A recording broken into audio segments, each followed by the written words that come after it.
계속해서 우리는 여호수아서 말씀을 묵상하고 있습니다. 여러분, 혹시 여러분께서 이 음식은 내 몸에 별 유익이 되지 않는데도 그 해로운 음식을 계속해서 끊을 수 없고 먹어야만 하는 그런 무질서, 이것을 경험해 보신 적이 있으십니까? 예를 들자면 그것이 뭐 담배일 수도 있고 술일 수도 있고 또 심지어는 어떤 기름진 음식일 수도 있고 또 특정한 어떤 음식일 수도 있습니다. 그럴 때 우리는 많은 자괴감에 빠집니다. 이건 분명히 내 몸에 유익한 것이 아닌데 내가 끊어야지, 이것은 좀 절제해야지. 그럼에도 불구하고 그 음식을 절제하거나 이렇게 끊을 수 없을 때 여러분 많은 어떤 힘이 드실 거예요.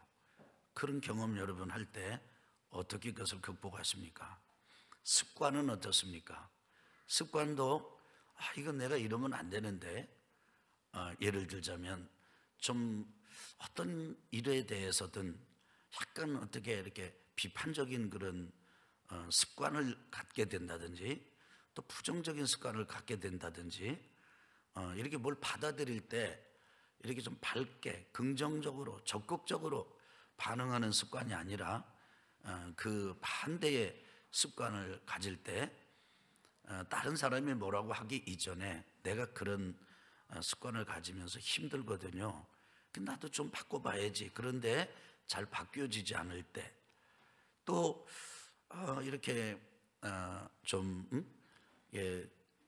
시간을 좀 지켜야 되겠는데 약속을 정하면은 그 약속 시간을 딱 지키는 그런 습관을 갖고 싶은데 하다 보면 꼭 30분 늦거나 아니면 어떤 경우는 꼭 5분 늦거나 이런 경우가 있습니다.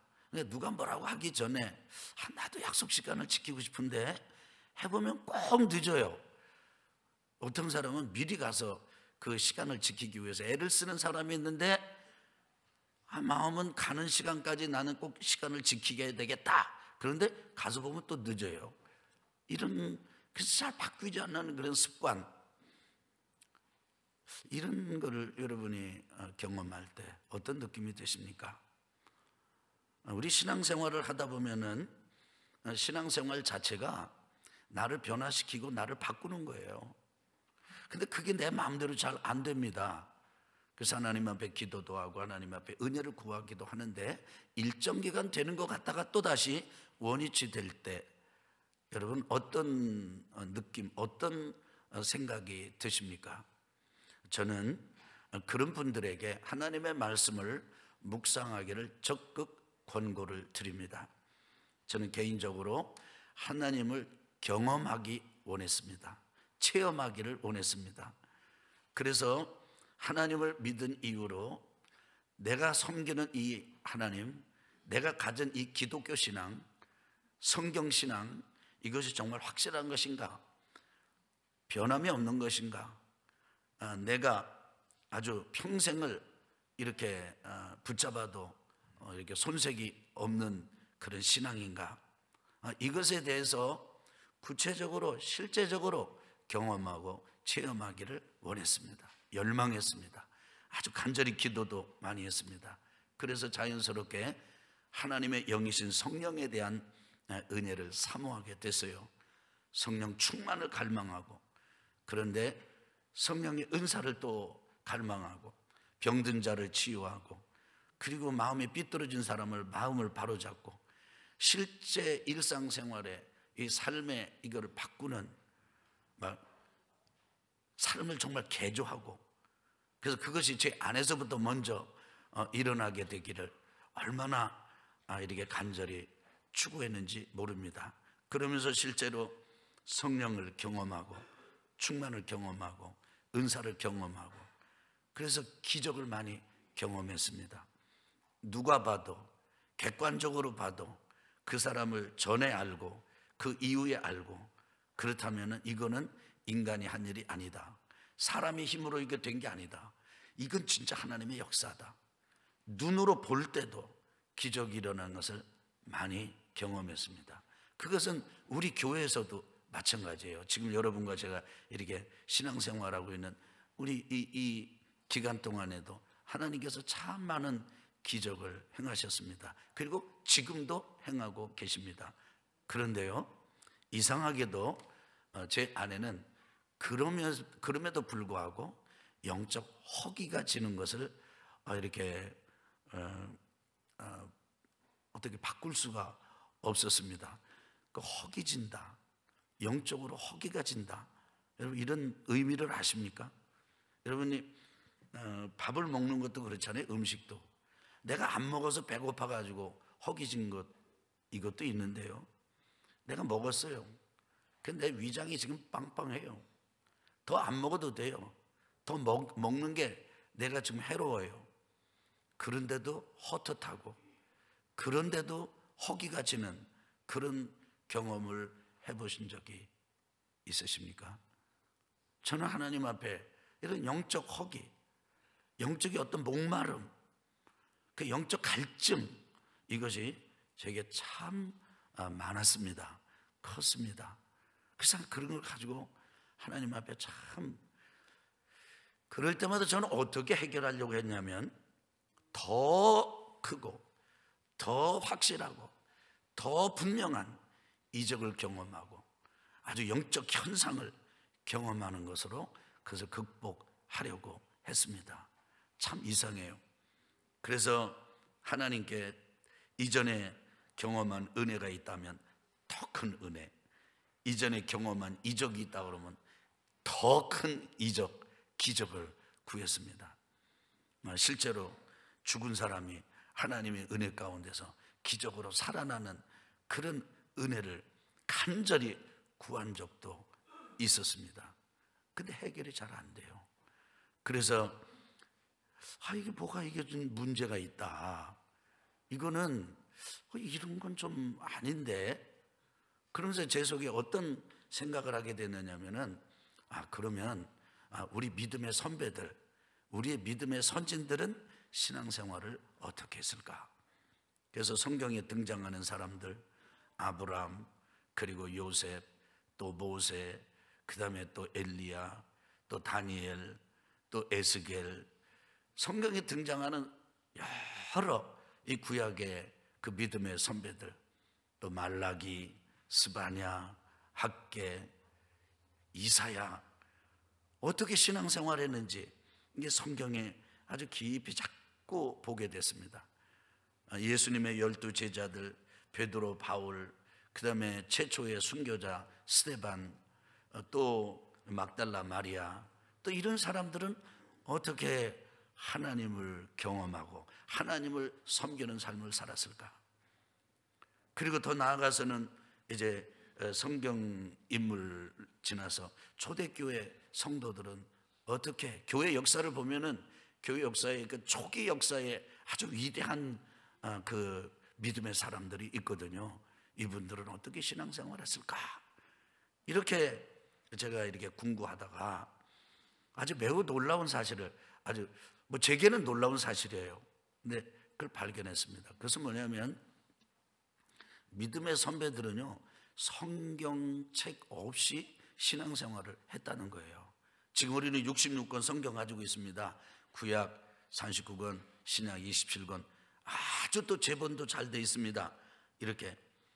그런데 보니까 최초의 순교자 스데반 같은 경우는, 그 스데반이 하나님을 경험하고 하나님을 섬길 때는 구약, 모세, 율법, 또 선지자의 글, 시편, 구약의 말씀은 있었지만은 그 구약의 말씀조차도 이렇게 성경으로 탁 이렇게 만들어져서 들고 다니게 주어진 게 아니라는 거예요. 또 신약 성경은 그때 마무리되지도 않았었고, 또 초대교회도 마찬가지입니다. 그래서 그 사람들이 어떻게 신앙생활했는가 책을 보고 또 이게 글을 찾아서 읽으면서 굉장히 관심을 가지고 살펴보았습니다.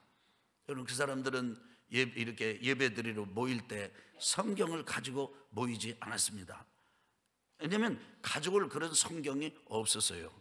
지금 우리에게는 이렇게 잘 마무리되고 온전하게 이렇게 제본이 된 들고 다니기 좋은 성경책이 있습니다. 근데 그 당시는 그렇지가 않아요. 그들이 가지고 있었던 것은 그저 부분적인, 그리고 개인이 들고 다닐 수 있도록 책이 나와 있지도 않았습니다. 그 예배당에 이 두루마리로 된 성경이 전체 혹은 부분이 그 예배당에 있는 거예요. 근데 그들은 와가지고 그러면 성경도 없이 와서 어떻게 하나님을 예배했습니까? 와서 그 앞에 있는 말씀 전하는 사람이 하나님의 말씀을 읽고 그리고 그 말씀을 설명해 주면서 하나님의 말씀을 전해주면 그 하나님의 말씀을 그냥 마치 부대에다가 쌀자루 부대에다가 쌀 받아가듯이 혹은 그릇에다가 물건을 받아가듯이 그 말씀을 우리 마음속에 있는 그대로 받아들인 거예요. 아주 그대로 받아들였어요.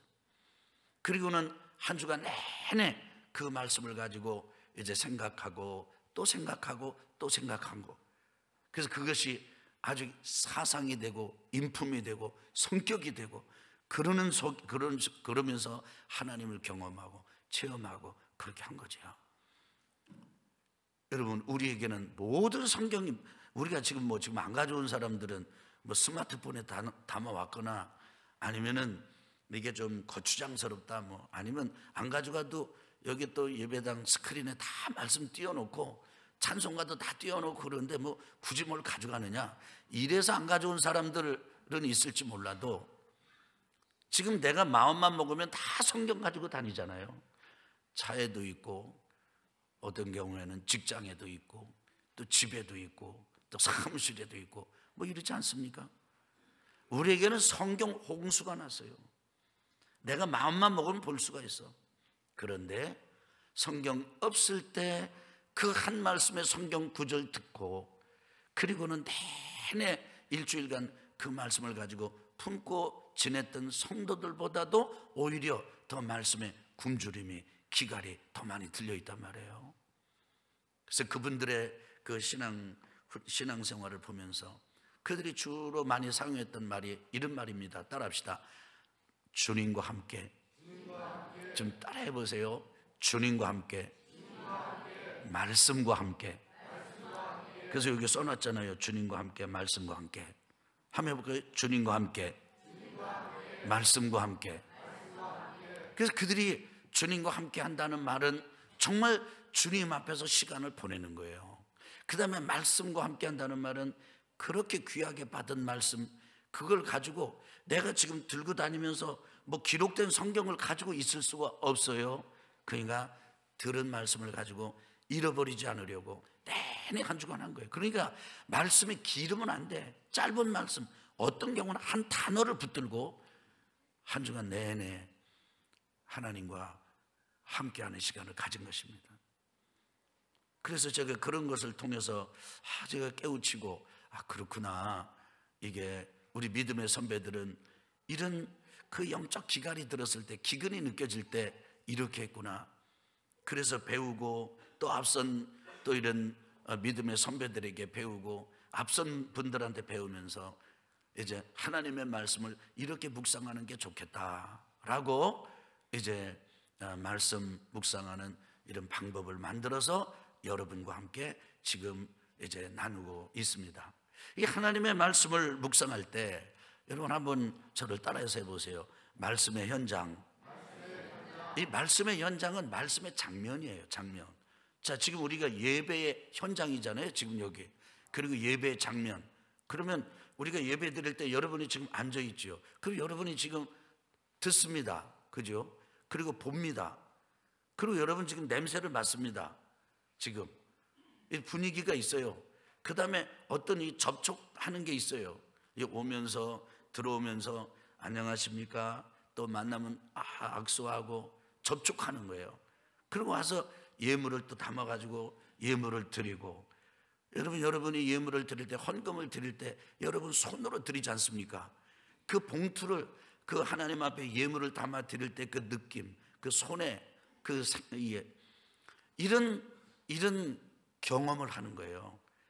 똑같이 우리가 말씀의 현장과 말씀의 장면에 들어가서 그 등장하는 사람들 옆에 우리가 상상력을 가지고 들어가서 보고 듣고, 그 다음에 이렇게 그냥 느끼고, 그 다음에 또 냄새 맡고, 이런 걸 해보는 거예요. 그렇게 말씀의 현장에서 이렇게 머물다 보면은 이상하게도 내 속에서 또 느낌이 일어납니다. 생각이 일어납니다. 깨우침이 일어나기도 하고, 그 다음에 어떤 것이 연상이 되기도 하고, 어떤 생각이 일어나기도 하고. 그래서 여러분, 우리가 예배당에 있지만 집에 있는 떡국 생각하는 것처럼, 여러분, 우리가 말씀의 현장에 있다 보면요, 말씀의 현장과는, 내용과는 전혀 엉뚱한 생각이 우리 속에 들어올 때가 있어요. 그러면 우리는 그것을 이상하게 보지 않습니다. 그래서 뭐 내가 왜 이런 생각을 할까 이러지 않아요. 왜냐하면 그게 나기 때문이에요. 그렇게 일어나는 반응들을 우리가 제한하거나 막지 않고, 그 생각에, 그 일어나는 생각, 깨우침, 그런 반응, 느낌들을 충분히 우리가 그 말씀 안에서 더 깊이 느끼는 겁니다. 더 깊이 듣는 거예요. 그렇게 하다 보면 우리 자신을 하나님의 말씀 그 현장에서 우리 자신을 이렇게 비추어 볼 수가 있어요. 하나님의 말씀은요, 영혼의 양식임과 동시에 영혼의 거울이에요. 따라합시다. 말씀은, 우리 세게 하면, 말씀은 양식임과 동시에 거울이다. 그래서 우리가 우리의 육신의 모습은 이 거울을 보면은 알잖아요. 아, 머리가 흐트러졌다, 혹은 내가 어디 뭐가 티끌이 묻었다, 뭐 검정이 묻었다 아는 것처럼, 우리 영혼에 이 멍이 들고 영혼에 어둠이 끼고 이런 거를 우리는 하나님의 말씀에 이렇게 비춰보면 우리가 보이는 거예요. 그 보이는 그걸 가지고 이제 하나님께 나가는 겁니다. 따라합시다. 아버지의 마음. 아버지의 마음이 경험될 때까지 또 하는 거예요. 그래서 하나님, 제가 오늘 이 말씀의 현장에 있다 보니까 이런 생각이 들고요, 이런 느낌이 들고요, 그런데 하나님, 이런 저에게 하나님 힘을 주세요. 하나님, 저에게 은혜를 내려주세요. 여러분, 요즘 우리가 여호수아서 말씀을 묵상하는데, 이 여호수아서 5장을 묵상할 때입니다. 5장에 보면은 이스라엘 백성들이 길갈에 진을 치고 유월절 제사를 드립니다. 세 번째 드리는 제사예요. 40년 만에 드리는 제사예요. 예배를 회복해서 드리고 나니까, 예배를 드리고 나서 하루 그 지난 다음에 이제 그 가나안 땅에서 나는 그런 음식을, 곡식을 볶아서 먹고, 음식으로 이제 무교병을 만들어서 먹었어요. 여러분, 여리고가 그 사막의 오아시스 같은 곳이거든요. 아주 이 곡식이 풍성한 곳이에요. 그런데 하루 딱 이렇게 음식을 맛있게 해먹고 나서 그 이튿날 되니까요, 만나가 딱 끝쳤어요. 뭐가 끝났어요? 여러분, 그런데 그 말씀에 보면은, 여호수아서 그 말씀의 현장에 보면은 이스라엘 백성들이, 야, 만나가 끝났구나, 안 된다, 큰일 났다. 그래서 여호수아를 찾아가지고 우리 한번 더 제사를 드립시다, 더 예배를 드립시다. 하나님께서 계속해서 만나를 내려주시도록, 이렇게 만나를 아쉬워한 흔적이 요만큼도 없어요. 그냥 단순히 그 가나안 땅에서 나는 음식을, 곡식을 먹었더니 만나가 그쳤더라. 더 이상 아무것도 없어요. 그러면서 보니까 거기 현장에서 그 경험하는 거 뭐냐면, 이스라엘 백성들이 40년 동안 하늘에서 내리는 하나님이 주시는 만나를 먹었지만은 그 만나를 늘 감사 이렇게 먹은 게 아니었던 것 같아요. 만나가 끝이자 그 만나에 대해서 더 미련이 없어. 그리고 뭐에 폭 빠졌냐면, 그 곡식, 볶은 곡식가루, 그 다음에 거기 가나안 그 땅에서 나는 곡식으로 만들어 먹는 이 빵, 이거에 아주 담뿍 빠지고 홀딱 빠져가지고 만나에 대해서 더 이상 미련을 두지 않아요. 6월절 제사 예배가 회복이 되고 땅이 열리는 이런 경험을 하면서 사람들이 가나안 땅에서 나는 음식을 막 즐기는 그때 여호수아는 그들을 뒤로 하고 여리고 성벽으로 가까이 나아갑니다.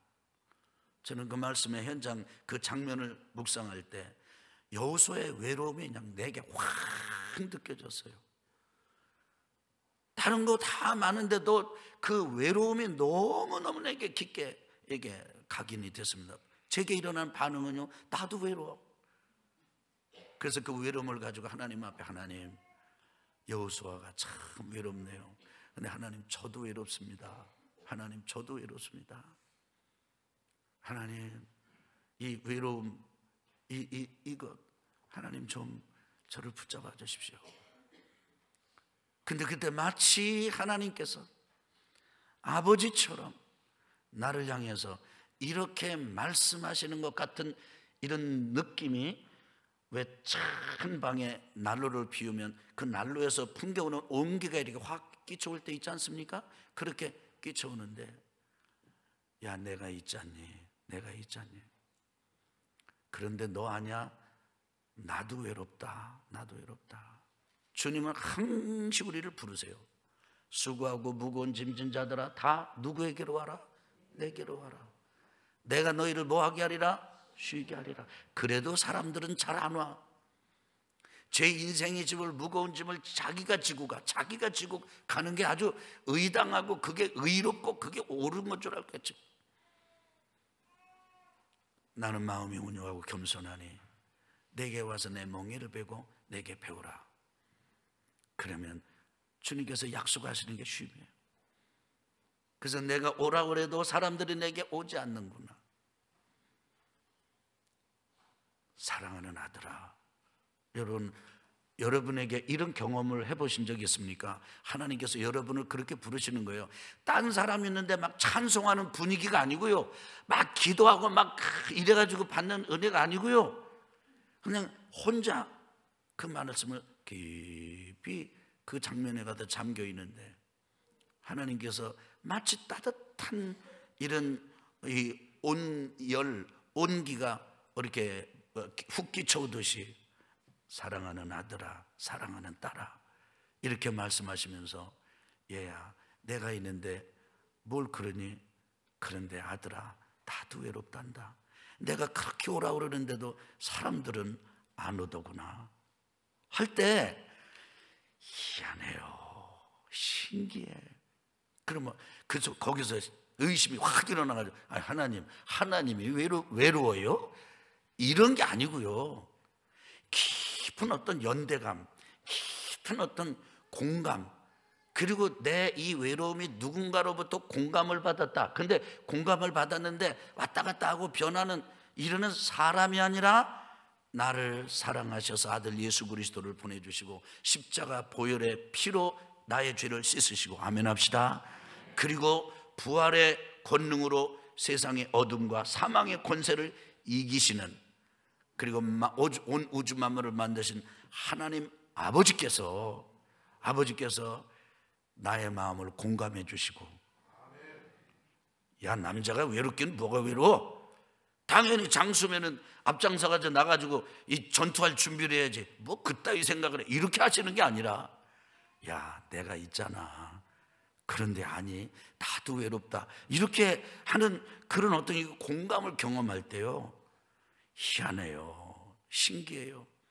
제 속에서 눈물이 쿵 나와. 그냥 그 사실 하나만으로도 힘이 돼.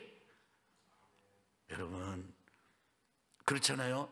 내가 너무너무 힘든데 누가 와가지고 어깨를 툭 치면서, 아이, 힘내, 내가 있잖아. 그러면요, 그 사람이 뭘 호떡을 주거나 말거나 그거는 둘째 쳐놓고, 누군가로부터 그렇게 공감을 받았다는 사실이 얼마나 위로가 되는데요.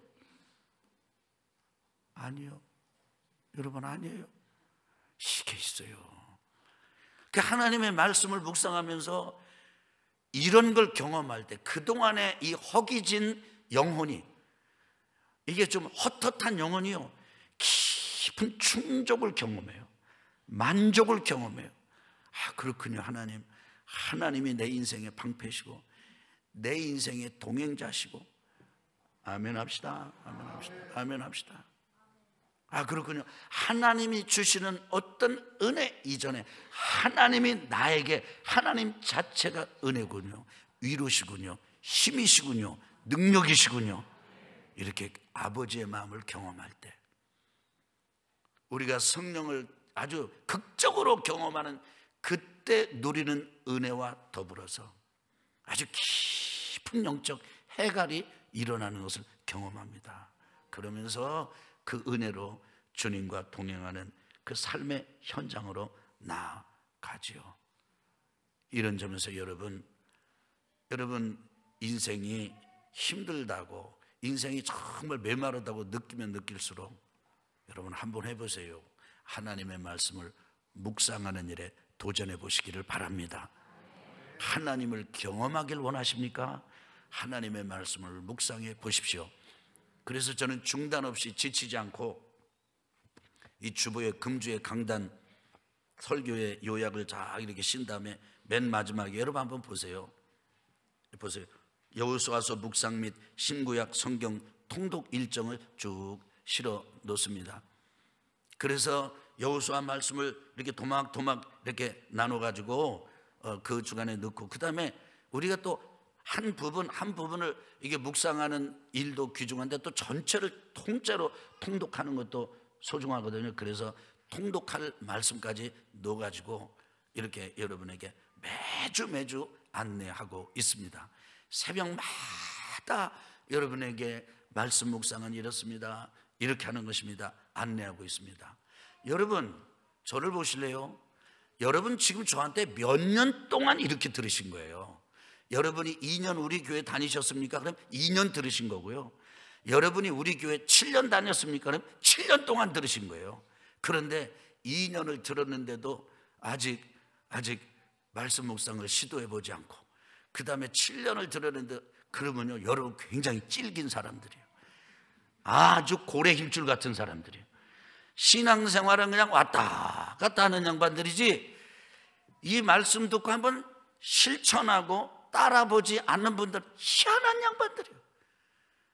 그런데 놀라운 건 여러분 여전히 나와 있어. 하라는 대로 안 한, 여기 이렇게 은혜가 있습니다, 이렇게 복된 길이 있습니다. 그리고 안 하고 그 다음에 또 와 있어. 희한한 양반들이야. 우리 한번 벗어나 봅시다. 이렇게 하지 말고 이 떡국 잘 잡숴주는 거 왜 이래요? 우리 한번 벗어나 봅시다. 한번 뚫어 봅시다.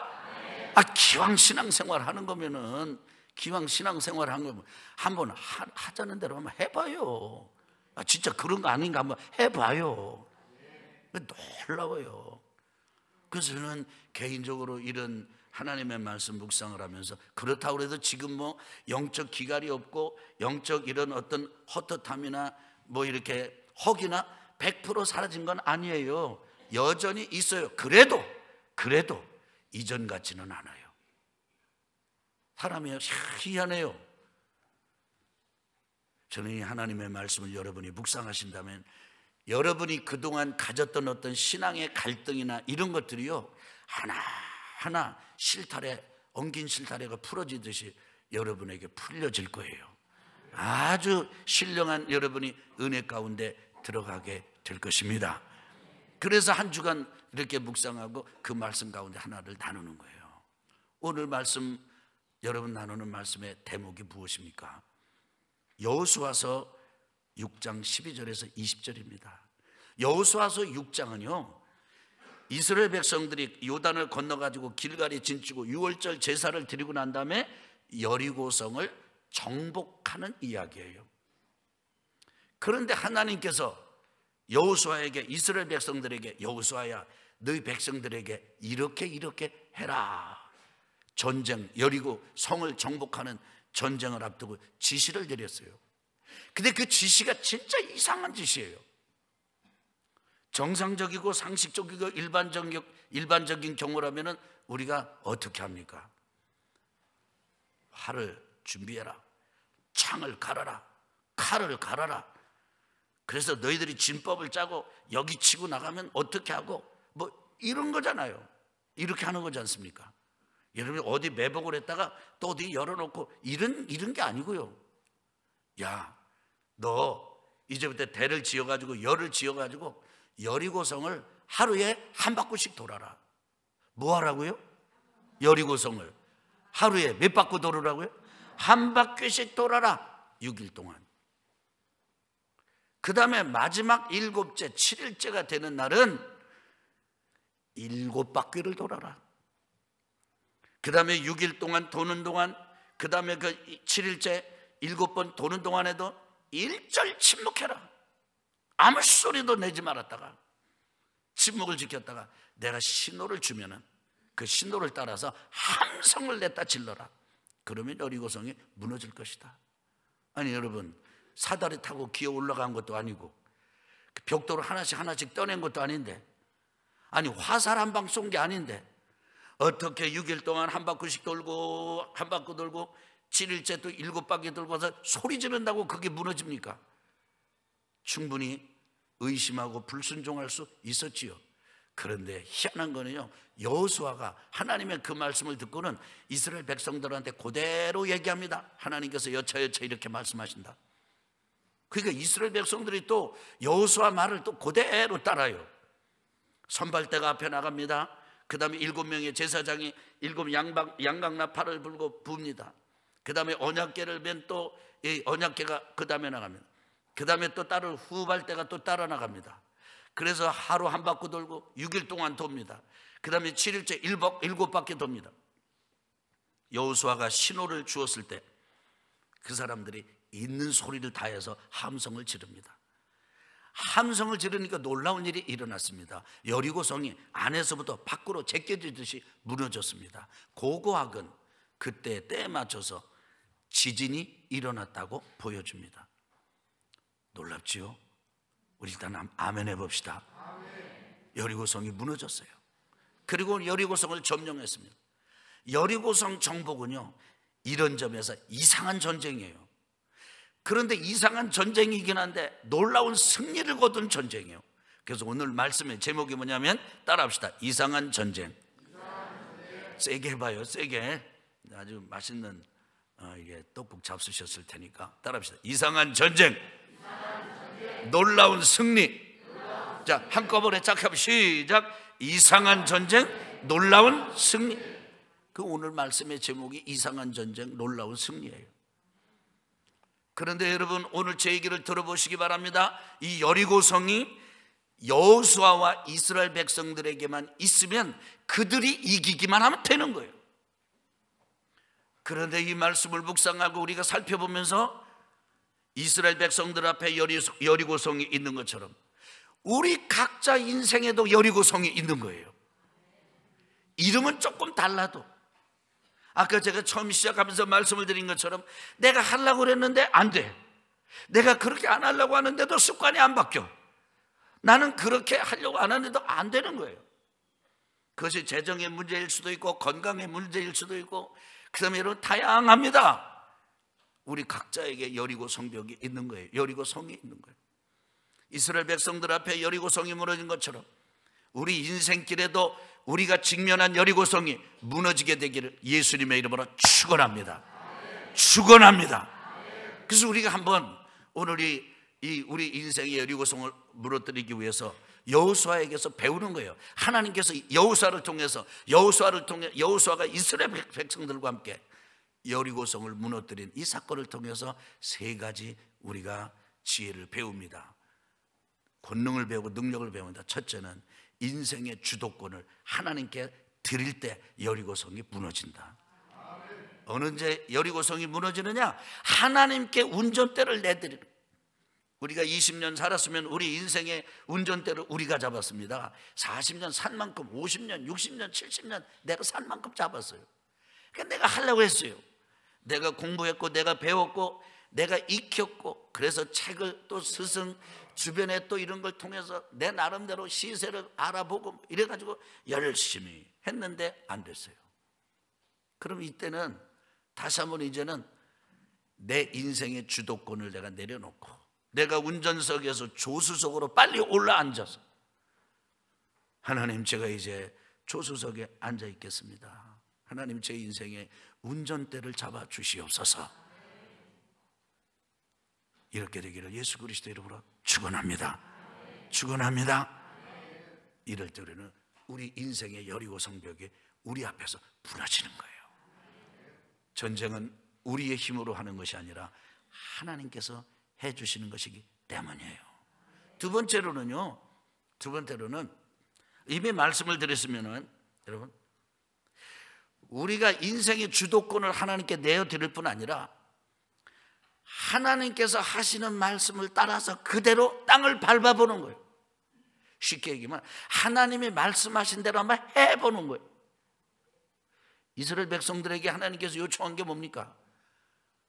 칼이 아니라니까요. 창이 아니에요. 화살이 아니에요. 야, 그냥 가서 밟아라. 하나님이 말씀하셨고 이스라엘 백성들이 하나님의 말씀을 순종하는 증거가 밟으라는 대로 밟아보는 거예요. 그것은 활을 쏘는 것하고 다릅니다. 사다리를 놓고 성벽을 용감하게 기어오르는 것하고 다릅니다. 어찌 보면 비현실적이에요. 어찌 보면은요 너무 엉뚱해요. 그래도 해보는 거예요. 누구의 말씀을 따라? 운전대를 내어 드린 그 하나님의 말씀을 따라서 한번 해보는 거예요. 나 이럴 때 아멘 크게 할 것 같은데. 아멘. 한번 해보라는데 해보는 거예요. 해보는 거예요. 옛날에 우리나라 아주 큰 기업을 이루신 분이 뭐 이런 얘기를 즐겨 했다고 그랬잖아요. 그 임자 해보았어? 여러분, 하나님의 말씀대로 해보셨습니까? 하나님께서 하라는 대로 한번 해보셨습니까? 여러분, 예배는요, 이 예배는 우리가 하나님을 섬기는 거예요. 예배가 하나님께, 여러분, 신앙생활은 게임이 아닙니다. 제가 늘 말씀드리고 강조하지만요, 이게는 당신은 뭐 집사하고 주일학교 교사하고 찬양대하고 나는 그냥 이거 하고 우리 이렇게 해서 교회 한번 잘해보고 예배 잘해보고 들어봅시다. 이거는 세상의 단체하고 똑같아요. 근데 교회가 세상 단체하고 구별되는 게 딱 하나가 있는데 우리는 하나님을 섬기는 것이에요. 눈에 안 보이는 하나님, 내 인생과는 전혀 변화가 없어 보이는 하나님, 내 인생의 문제에 대해서는 그냥 관심이 없어 보이시는 하나님, 그런데 그 하나님, 살아계신 하나님, 나를 사랑하시는 하나님, 나의 죄를 아들의 예수의 십자가의 보혈로 씻어주시는 하나님, 그리고 나를 죄와 악과 아주 이 저주와 이 흉악한 결박과 인생의 죽음에서 건져주시는 하나님. 우리 아멘 합시다. 이 하나님을 진짜 예배하는 거예요. 근데 예배하면 인생의 문이 열리게 돼 있어요. 예배하면 실제 지혜가 생기게 돼 있어요. 예배에 승리하면 실제 인생의 문이 열리게 돼 있어요. 여러분, 난 이것도 여러분이 아멘을 하시려는 내가 모르겠지만 여러분, 예배를 잘 드리고 하나님을 잘 섬기면요 짝도 만나요. 확실히 아주 확연하게 아멘이 줄어들었어. 여러분, 우리가 예배 드리고 하나님을 섬기면요 인생의 재물의 문제도 풀려요. 아까보다는 조금 올라갔는데 그렇지만 뭐 그렇지. 근데요, 저는 믿어요. 확실히 진짜예요. 그러니까 우리가 예배하는 거예요. 명절 연휴 지금 바쁘죠. 그래도 우리는 예배하는 거예요. 놀아도 예배하고 놀고, 일해도 예배 드리고 놀고, 아멘! 예배하는 거예요, 예배. 근데 이건 예배만 그런 게 아니고요. 기도도 그렇고요. 새벽 예배도 그렇고요. 하여간 우리가 하나님 앞에 예물을 드리는 것도 그렇고, 우리가 하나님 앞에 우리의 믿음을 지키는 것, 이거요 한번 해봐요. 인생의 주도권을 하나님께 내어드리고 그 다음에는 그 하나님께서 말씀하시는 대로 한번 해봐요. 우상 숭배하지 말아라. 그러면 더 이상 우상 숭배를 걷어치워버려. 기대감으로 기대하는 거냐? 아멘 이렇게 되기를 원하는데 여러분 별로 이렇게 이미 다 해결이 되셨나 봐요. 제사 드리는 거 다 걷어치우고 또 점쟁이 찾아다니는 거 다 걷어치우고 어디 가서 뭐 보는 거 다 걷어치우고 하나님만 전폭적으로 한번 섬겨보십시다. 아멘. 할렐루야. 해보자고요. 그 다음에 세 번째로는 이 하나님께서는 뒤처리를 잘하라고 그랬어요. 뭐를 잘하라고요? 하나님께서 말씀하신 대로 마무리를 잘해야 돼. 마무리. 어떻게 마무리하라고 그랬습니까? 이렇게 마무리하라고 그랬습니다. 첫째, 들어가서 사람들은 남자, 여자, 어린아이, 어른 할 것 없이 다 죽여라. 두 번째, 거기에서 거둔 전리품 절대 한 사람도 갖지 말아라. 하나님께 다 바쳐라. 나에게 가져오너라. 세 번째, 그러나 다 죽여도 라합과 그 기생 라합과 그 가족, 거기 집에 모여있는 사람들은 반드시 살려주어라. 이 세 가지 뒤처리법을 가르쳐 주셨어요. 창세기 15장에 보면은 거기에 하나님께서 아브라함에게 하시는 말씀이 나와요. 너희 후손이 저 이방에 400년 동안 노예살이 하다가 다시 이 가나안 땅으로 들어오게 될 텐데, 가나안 땅 아무리 족속, 7족속에 아무리 족속에 죄악에 가득 차면 그때 너희들이 이 땅으로 들어온다. 여러분, 이것은 마치 뭐와 같으냐면 이런 것이에요. 여러분 잘 들어보세요. 많은 사람들이 야, 하나님이 사랑이시라면서 왜 저 가나안 땅 쳐들어가가지고 다 죽이라고 그러느냐? 거기에 애도 있고 어른도 있고 남자도 있고 여자도 있는데 그 사람 무슨 죄가 있다고 그렇게 죽이라고 그러느냐? 잘 들어보세요. 여러분, 우리 교회가 이렇게 신앙하다가 여러분 중에 만약에 뭐 모기가 물린다든지 아니면 어떤 뭐 벌레 물린다든지 이러면요, 그런 얘기가 우리 스태프들의 귀에 딱 들리거나 우리 장로님들의 귀에 딱 들리면요, 우리 바짝 비상을 걸어요. 그래가지고 돈을 들여서라도, 아니면 누가 봉사하시는 분들이 있으면 해가지고 여기 방역을 막 해. 방역 여기도 하고 막 목양실 구석에도 하고 보일러실에도 다 방역을 해요. 뭐를 해요? 방역을 해요. 왜? 모기 잡으려고, 해충 잡으려고 하는 거예요. 그런데 모기보다 해충보다 더 심각한 게 뭐냐면 사람의 죄예요. 하나님은 사람들이 죄를 지을 때 어지간해가지고 이렇게 심판 안 해요. 홍수 심판 언제 했습니까? 홍수 심판. 이 땅에 사람들의 죄가 가득 찼어. 여기 가도 죄, 저기 가도 죄, 다 죄로 가득 찬 거예요. 하나님이 물로 싹 깨끗하게 쓸어버리셨어요. 여기 지금 아모리 땅 이 백성들 지금 하나님이 쓸어버리십니다. 왜요? 이렇게 쓸어버리지 않으면 죄를 해결할 길이 없어요. 자, 지금 중국 우한 땅에서 심각한 일이 일어나고 있죠. 우리나라에서 우리 기도 많이 해야 되지 않습니까? 지금 그 바이러스, 코로나 바이러스 환자가 지금 세 번째 우리나라도 생겼다고 그러죠. 그게 지금 아주 초긴장돼 있습니다. 그 발생한 지역에 이렇게 의료진들 외에는 아마 다른 사람들 못 가게 할 것입니다. 왜 그렇죠? 그리고 방역할 거 왜 그렇죠? 바이러스 잡으려고 하는 것입니다. 저는 우리나라를 볼 때 매우 두려워하고 있습니다. 제 1예만 한번 들어보겠습니다. 1예. 하나님은 사람을 남자와 여자로 지어주셨어요. 하나님은 남자와 여자, 한 남자와 한 여자가 만나서 가정을 이뤄서 가정을 이루도록 했어요. 남자가 여자가 되도록 바꾸도록 하나님은 허락하지 않으셨어요. 여자가 남자가 되도록 바꾸도록 하나님은 허락하지 않으셨어요. 여자와 여자가 만나서 가정을 이루도록 하나님은 허락하지 않으셨어요. 남자가 남자와 만나서 가정을 이루도록 하나님은 허락하지 않으셨어요. 근데 지금 우리나라에서 어떤 일이 벌어지고 있습니까? 진보적이라고 그러고 지식인이라고 말하고 소위 이 나라를 앞섰다고, 그래서 똑똑하다고 많이 배웠다고 하는 사람들 중에 가정을 이루는데 남자와 여자 아니래도 된다, 남자와 남자끼리라도, 그래가지고 이런 일이 지금 일어나고 있어요. 그 다음에 또 남자가 여자가 되고 여자가 남자가 되는 이런 일이 일어나고 있어요. 좋아요. 이런 일이 일어났다고 칩시다. 그때 우리 백성들이 다 같이 이건 죄다, 이건 큰일인데, 이러면 국민적인 윤리와 도덕 수준이 땅에 떨어져 버리는데, 이거 그러면 안 되는데, 거지반이 다 그렇게 경계심을 가지고 있어요. 그런데 일부의 사람들이 그것이 죄다 그렇게 말하는 것은 그 사람들에 대한 차별이다, 이렇게 아주 교묘한 용어를 만들어내 가지고 그렇게 말해서는 안 된다, 처벌을 받아야 된다, 그래서 그런 법을 만들어요. 그리고 방송에서 자꾸 그런 것이 낭만이 있고 무슨 아름다워, 그것이 무슨 아주 최신식의 유행인 양, 그래서 동성연의 그 비슷한 분위기를 자꾸 풍겨요. 그래서 그걸 막 아름답게 봐요. 옛날에 막 고민하면 담배 팍 가지고 담배 연기 푹 하면, 야, 고민하면 담배를 저렇게 피워야 되는구나.